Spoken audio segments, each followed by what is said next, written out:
Hello and welcome to Keeping It Young podcast, conversations about marriage, family, and ministry life. I'm Dave. And I'm Bethlie. And we are the Youngs. And we are continuing our study in the book of Proverbs and continuing an episode on Proverbs chapter 8 and 9 about wisdom. Yes. And we are enjoying this. Hope you're enjoying this as much as we are.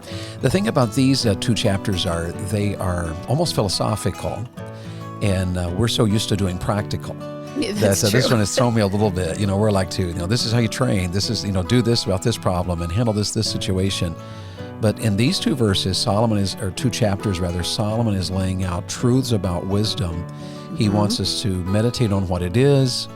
He wants us to meditate on steps we can take to locate it, to find it, and he really wants to convince his son it is the best and way to live, and there's great value in wisdom. Yes. And so I'm loving these two chapters, although they're a little more difficult for us to do on our podcast. Yes. And, we hope that you guys are enjoying it also, and that if you are enjoying this series in the book of Proverbs, or there have been other episodes that you have really enjoyed or have been a help to your family, we hope that you will like it, share it, give us a rating, tell other people about it, call your friends and loved ones and say, hey, this episode was a really good help to me. I know I have talked to other ladies who maybe are talking with a friend and their friend is going through a difficult time, and they will say to me, you know what, I told them about that certain episode that was a help to our family, and I thought it might be a help to her. So make sure that you're just sharing, whether it be with technology or by word of mouth, and we appreciate it so much. We are honored that you listen. Absolutely, and we certainly are. So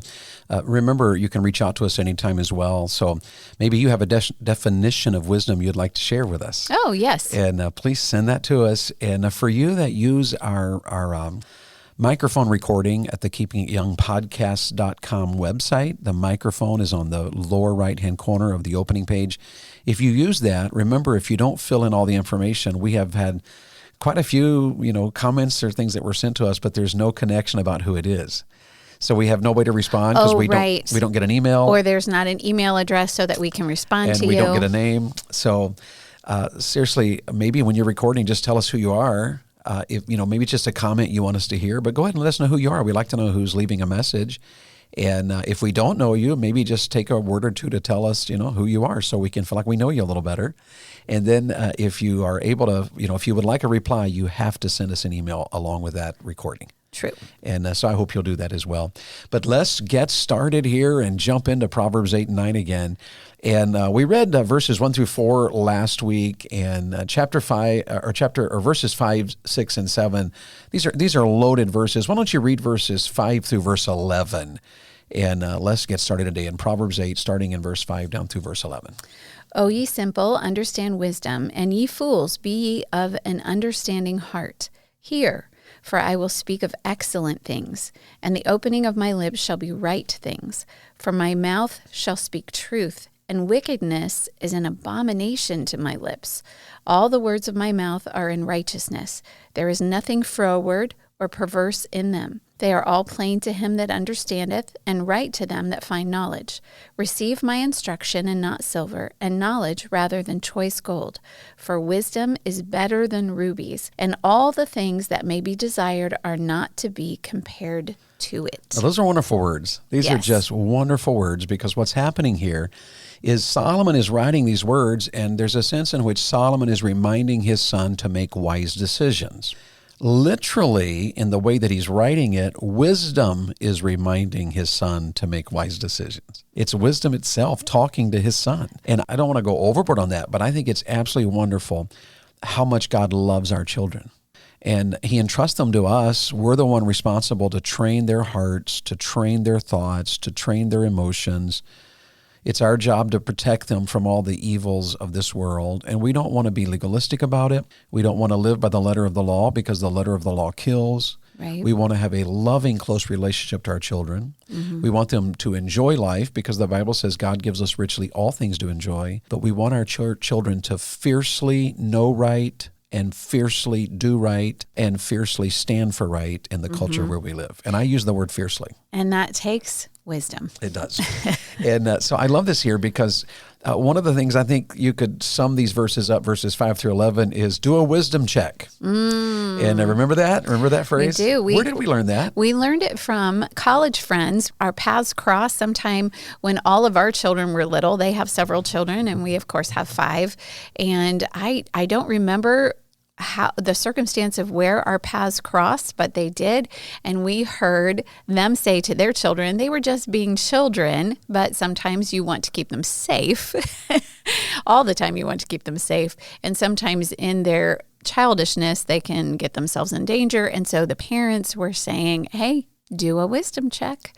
And we adopted that right away because that reflects our heartbeat for our children.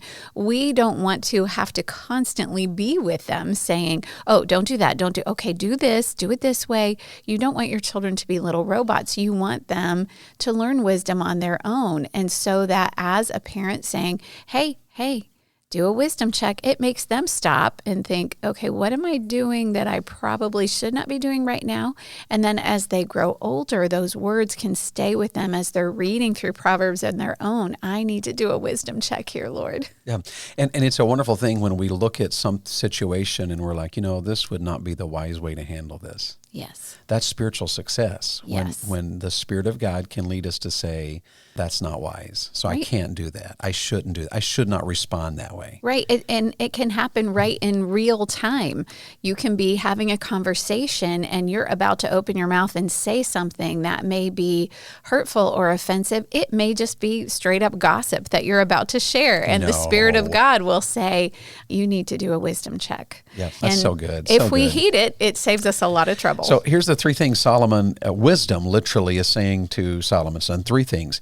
The first one is think about and choose things that are excellent. Anybody can just live haphazardly. We can let our lives just be, messy and full of garbage and lazy and all the things he's been writing to us about. But there's an excellent way to live. Right. And when we learn to choose, to think about and to choose that way which is excellent. He mentions that in verse 6 there when he says, hey, stop now, listen here. I'm going to talk to you about some excellent things. Yes. And what he's pointing out right there is there are things in life that are not excellent. Mm-hmm. That's just not a good way to live. That's not the best way to live. That's not a happy way to live. That's not a productive way to live. You have to continually choose the things that are best. And that's the idea of the word excellent. This is wonderful and better than anything else. So go that way. Think about it and make that choice. And I would say that excellent things are also valuable things. Mm-hmm. So that things that our culture would equate with excellence, maybe it has to do with money or a certain way of life that you just have all of these wonderful posh things in your life and it looks so excellent. But excellence in the Word of God also just means valuable. There can be excellent things when you don't have a lot of money. There can be excellent things when you're just working hard for what the Lord provides for you. So that's what excellence is, and that's what wisdom will teach you. Yeah, and that's a wonderful way to look at it too, because so many times in our culture we think of excellent. We're going to touch on this just in a moment because he brings up wealth. But we think about the cars we drive or the clothes we wear or the size of the house we live in or, the parties we can go to or the money we can spend on a restaurant. Right. But you and I have fully discovered that sometimes the excellent things are things money can't buy. And you can drive an old car and live in a small house and have a glorious, wonderful, happy, amazing life and really live on nothing compared to how the rest of the world lives and let your life is better. So it takes a lot of wisdom here. Yes. And there we use the word again. Think about and choose things that are excellent. But his wisdom is also reminding us and our children to think about and choose things that are right and to think about and choose things that are true. So in verses 7 through 11, the 3 words that I find here from wisdom wants us to choose that which is excellent, that which is true, and that which is right. And he says, the words of our mouth are in righteousness. We're not crooked or perverse, even the way we talk. Mm-hmm. He talks about how our words should be very plain, and he even says right to those, who are finding knowledge, and how that we should receive instruction and make wisdom more important in our lives than silver and gold. He points that down here. And so this is really valuable. So I guess the point we would make here today is all of us ought to continually do wisdom checks. Yes, no matter how old you are. Yeah, listen to me, Daddy. Maybe today would be a good time to do a wisdom check.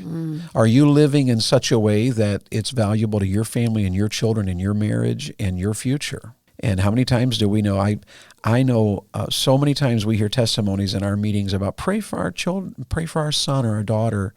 You know, they know the Lord, they love the Lord, but they've just gotten really busy and they never go to church. And you know, life is busy. And sometimes people are like, well, you know, church is boring, so I don't think I want to go to church. Or there's just, you know, nothing in it for me or whatever. You know, we're really busy. It's our only day of the week. But you know what? 20 years from now, when our children are adults who have no use for God at all and have made choices that are breaking our hearts and they don't know God and your grandkids don't know God, that's when you realize I really should have done a wisdom check 25 years ago and served the Lord. I should have chosen that which is right. So you moms and dads listening, get your family up on Sunday morning and make it a priority. You're in church together to worship the Creator God of heaven, and you're going to sing and you're going to serve and you're going to learn God's word. Get time schedule where you're going to pray together as a family and take the time to slow down. And if there's problems, correct the problems. Please hear me on that. Correct them. If you've got to learn how to spank a child properly, biblically, in the culture we live in, learn. If you've got to learn how do you handle this problem with a teenager, there's hundreds of materials available on how to handle teenagers. And they're good stuff. Yes. And so you've got to choose. Do a wisdom check, Daddy. I'm talking to you dads. Do a wisdom check. Moms, do a wisdom check. Don't get too busy. Boys and girls, teenagers, do a wisdom check. And think about things that are excellent and choose them. Think about things that are right. Choose those things. Think about things that are true and choose those things. And just because, Mama, you think, well, this is excellent for me. This is better for me. This is right for me. It does not mean that it is excellent and better and right for your family. So make sure you're doing a wisdom check there too. Like, I have worked really hard all day. I don't need to sit here and read books to my children before they go to bed. I'm too tired for that. And there may be times where you are too tired and literally they need to go to bed early and so do you. And I understand that. But girls, choose what is excellent for your family, what is biblically more valuable. Absolutely. So let's switch gears here. We've talked about already in this Proverbs 8 and 9, what is wisdom? Yes. And we've talked about what are some steps toward wisdom. And let's now move over here to where he spends a lot of time and talk about what is the value of wisdom. Yes. Okay. So let's start with verses 12 and 13. You want to read those? I, wisdom, dwell with prudence and find out knowledge of witty inventions. The fear of the Lord is to hate evil, pride and arrogancy, and the evil way and the froward mouth do I hate. Now, this is where we refer back to Proverbs chapter 6. Because here's what we find about wisdom. The value of wisdom is, number one, it teaches us to hate evil. All of us need to know what evil is, but that in and of itself is not enough. Knowing what is wrong is not enough. Wisdom says you have to learn to hate it. And we hate that word. We do, because it's not popular in our culture to, quote unquote, hate anything. We need to be just open to just about everything. And that's not what we're saying. We're not saying that we are hateful people, that we treat other people with hate or disdain. What we are saying is what the Bible calls evil or sin or wickedness, that we have such a disparaging view of that it does not even enter our minds to want to do it. Yes, and we have to put two verses together here because he says the fear of the Lord is to hate evil. Yes. But we also know that the fear of the Lord is the beginning of wisdom. So wisdom and hating evil go together. And what a lesson for us. We've got to teach ourselves what evil is. And we've got to teach our children what evil is. And we've got to learn to hate it. Pornography is such a huge issue to so many people in our society. And when in the church someone comes to me with issues, there are many things that have to be done about a battle with pornography. But one of the things a person has to do is learn to hate it. Mm-hmm. Absolutely begin by detesting. It's easy to hate someone else's wrong. True. I mean, I just can't believe they live that way. I just hate the way they're living. But what he wants us to do here, wisdom says, I'm going to hate that which is wrong and keep it out of my life. Right. And what a lesson for us. What is the value of wisdom? Well, it teaches us to hate evil. That's why we've got to always be teaching our children and our teenagers, this is right and this is wrong. And we want them to know what it is, and we want them to absolutely detest it. I'm never letting that into my life. When we take issues like alcohol, and I know there's huge debates about alcohol because there would be some verses in the Bible that would seem to say, well, on occasion you can drink a little bit. And those verses are there.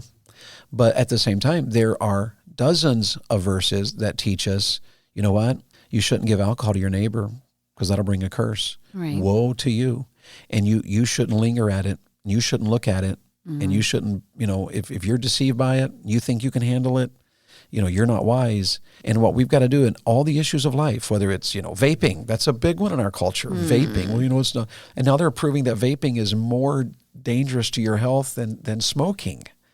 And all these issues and the internet, just redeeming the time. We've got to hate the fact of how much time we waste. We are tired. We are worn out. Right. We are stressed to the max. And what do? We get on the internet and spend hours wasting time. Yes. It's not wrong to be entertained. Don't get us wrong. It's not wrong to enjoy life. But you and I have to always be alert about those things in our life that can be evil, that are evil, that can turn to evil, that can become evil. And so here's the first value of wisdom. Wisdom is the key to finding knowledge and figuring things out. It's the key to the fear of the Lord, and the result is that it hates evil. So go back to Proverbs 6 a moment, where we were the other day. Right. So Proverbs 6, verses 16 through 19, tells us the evil things that God hates. Yes. And sometimes they don't line up with what we would think of. And so it starts then in verse 16. These 6 things doth the Lord hate, yea, 7 are an abomination unto him: a proud look, a lying tongue, and hands that shed innocent blood, and heart that deviseth wicked imaginations, feet that be swift in running to mischief, a false witness that speaketh lies, and he that soweth discord among the brethren. That's quite a list, isn't it? It is. It really is. And think about all the ways we can apply that to our lives. And think of all of the ways that maybe we have actually taken part of one of those things in that list. Dishonesty, we're to hate that. Yes. And the unjust treatments of others, we're to hate that. Yes. We're never to allow pride and arrogance into our life. God hates that. We should hate that. And pride can show up in so many ways, where we, when we think of a proud look, we think of someone who is arrogant and condescending, and that can be difficult to be around. We don't like to be around people like that. But how many times do we allow our pride to keep us from talking to someone about the Lord? The Holy Spirit can say, hey, hand them a brochure about your church, or maybe you guys have little cards about your church, and you're thinking, oh, I can't do that. What will they think of me? Or maybe pride will keep you from talking to your children about a wise decision that they should be making instead of the decision that they are making. Maybe they're making an unwise decision. Or maybe pride will keep you from ending a friendship that is not good for you. It's just discouraging you, and it's just tearing you down, and it's not building your faith. Pride can keep us from so many things. Yeah, and it's pride that also keeps us from being right with each other, because only by pride comes contention. And some of you are having trouble in your marriage because of your pride, instead of you admitting, I'm wrong. I have such a hard time with that verse, because sometimes when David and I are having a disagreement and I think of that verse, I think, Lord, I don't think I'm being proud right now. I think I just have hurt feelings. But it is true. But pride is selfish. Pride is very focused on self. Yes. It's self-aware and self. And so many times when we are having a disagreement, we're having a disagreement because we're focused on ourselves rather than loving each other and caring for the other. So here's a reminder. There is value in wisdom because it teaches us to hate what God hates. And that's an important thing to learn. When our children learn to hate what God hates, our children will be better. When we learn to hate what God hates and we act on that and live by that, we will be living a better life than the world around us. Yes. And this is not about being full of hate. As we are recording this all over our country right now, there are these riots and these demonstrations that people are just exercising such hate that they hate this class of people, or they hate this group of people. and it just turns into this angry, vitriol and Yes. and these denouncing of people, and people will, even call for the extermination or the death of, and that's an evil way to live. We're to hate that Right. evil way. Yes. It's not about our being filled with hate and anger. Right. It's that we know what is right and wrong, and we detest that which is wrong in favor of that which is right. Right. And actually, to be grieved by it, Charity was starting her day off with her Bible class, as she often does. We use the Abeka DVD schooling curriculum, and she was listening in her Bible class, and she just stopped it for a minute. She paused it, and she looked at me, and she said, "This is a heavy class." And I said, "What are you talking about today?" And she said, "We're talking about abortion." And the one thing that really, it made my heart glad in a sad sort of way, was that it was grieving our daughter, and it was not filling her with, "Can you believe this? Can you believe that people do this and that there are laws in our country that allow this," or whatever. Her heart was grieved over it. And I think that's what the Lord also means here, that the Lord hates this. This is an abomination, hands that shed innocent blood. It should grieve our heart also. And it doesn't fill us, as David said, with hate towards certain people. It makes us want to do some action, maybe meet with young ladies who, and let them know, you have another choice. We can choose life. Yes. We don't have to shed innocent blood here, and maybe pray about things like that. And so, yes, there are things that wisdom will teach us to, and we are using the word hate. We hate the evil way. We do not hate the people who do the evil way. Yes. So we're talking about the value of wisdom. Yes. And here's the first lesson. It teaches us to hate evil. Now here's the second one. It teaches us how to lead. Listen to verses 14, 15, and 16. Chapter 8 says in verse 14, "Counsel is mine and sound wisdom. I am understanding. I have strength. By me kings reign and princes decree justice. By me princes rule and nobles, even all the judges of the earth." Isn't that amazing? He, or she, I should say, here wisdom is personified as a she. She's saying there is no leadership really without me. That's interesting, isn't it? It is. Oh my goodness.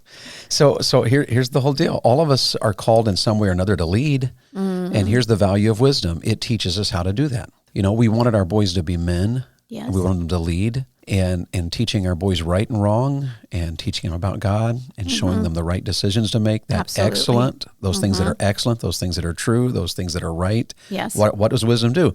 Wisdom is helping them to be the leaders they ought to be. And that's going to make a difference in their marriage. And we've got to learn to lead ourselves, but we've got to learn to lead others. God Yes. called us to be leaders. And even your girls can be leaders. Yes. They can stand up for what's right. They can be leaders of other women. They can be leaders of their children someday. And I was also thinking about, the Bible does tell us that we have to ask for wisdom. Ladies, do you ever ask for wisdom on behalf of the leaders in your life? If you're frustrated over the way your husband is leading or not leading your home in your perspective, do you ever pray about that and say, "Lord, give him the wisdom to lead our home right"? Do you pray for our national leaders, for your state leaders, for your city leaders? Pray that they will have godly wisdom. Yes, and pray that they will seek it. Pray that our president, that our Congress will seek God, seek wisdom, understand what is right, Yes. that they will make right choices. In fact, the Bible even tells us that we are to pray for our leaders so that we can lead a quiet and peaceable life in all godliness and honesty. The idea there is, as wise decisions are made, it makes everybody's life better. Absolutely. So pray about that. Verse 17 we've already read to you, because that's the verse about those who love me, I love those who love me, and those who seek me will find me, and so Yes. forth. But before we run out of time, read verses 18 through 21 and listen to this. Here's the value of wisdom. It teaches us to hate evil. It teaches us how to lead, but it also teaches us how to be wealthy. I love this. Riches and honor are with me, yea, durable riches and righteousness. My fruit is better than gold, yea, than fine gold, and my revenue than choice silver.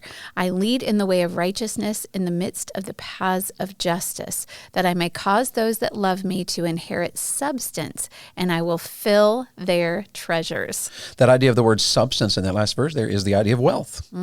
God is telling us that if you're going to live a prosperous, happy, healthy, wealthy life, it's going to take wisdom. So is this kind of a prosperity gospel yes, here? Yes, it is. Absolutely.